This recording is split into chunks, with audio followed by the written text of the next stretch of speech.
With the release of The Lodger, A Story of the London Fog in 1927, Alfred Hitchcock had become the first star director of British cinema. Before he went to Hollywood and made what we see as his classic films like Rear Window and Psycho, he made very important steps in terms of his own career and in terms of developing British film. And he defines it in so many ways. Alfred Hitchcock began his career working in Islington on the titles for silent movies, the little passages which explain what we can see. He gradually worked his way up to director, where he worked on silent films initially. And he made the transfer, in fact, he made the first British talkie film called Blackmail. I couldn't look Bacon in the face after what happened last night. And under our very noses. Mind you, I don't think myself it's altogether the police's fault. What I mean is they have to wink at some scenes.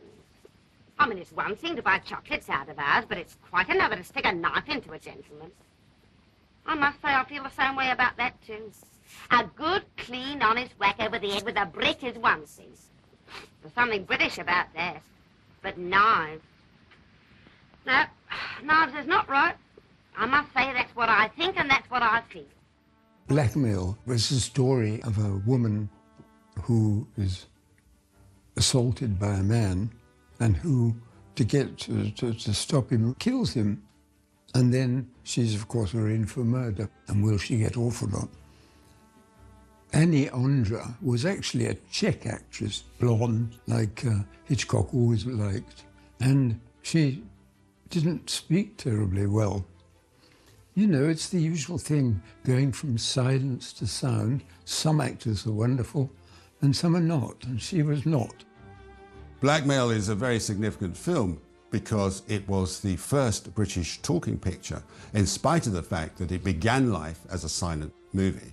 This is 1929, and sound had sort of started to creep into cinemas by this stage, but had yet to make it into British films. And the producers decided, sort of halfway through the filming of this, that maybe this should be the first talking picture.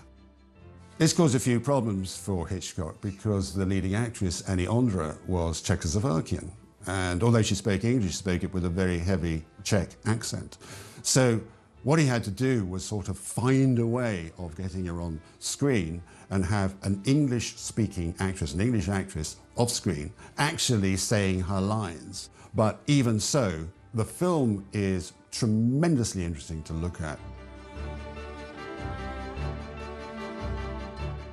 Blackmail was still a pretty good film, because by that time Hitchcock was really running into his proper style, the Hitchcockian tension and the surprise and the fact that it certainly wasn't an orthodox British film of the time.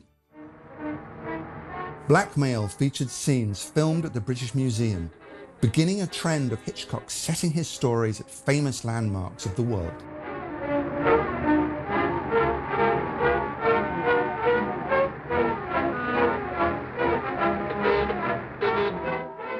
The idea of scenery as something that's thematic as well as just the setting of the scene is coming into play. So the language of movies is moving at a pace quickly because to a certain degree people like Hitchcock, and he was the great pioneer of this time, were given the freedom to do this because so many films were required. You know, he would shoot over 3 weeks. A week after he'd have another film to do. This was a conveyor belt.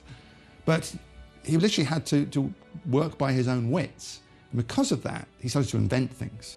What he was essentially doing was saying, actually, the scenery is not just a place where events happen. It has thematic elements imbued into it. How and why you shoot things becomes important. So cinema was expanding. And we had these great minds. And a lot of it was sheer practicality. He, of course, appeared in it himself briefly, as always, and everybody realized that Hitchcock was a man apart as far as filmmaking was concerned. Strangely enough, the people who saw it in England saw the silent version because there was no equipment for sound. So although it was a sound film, it was really, for most people who saw it, was a silent film.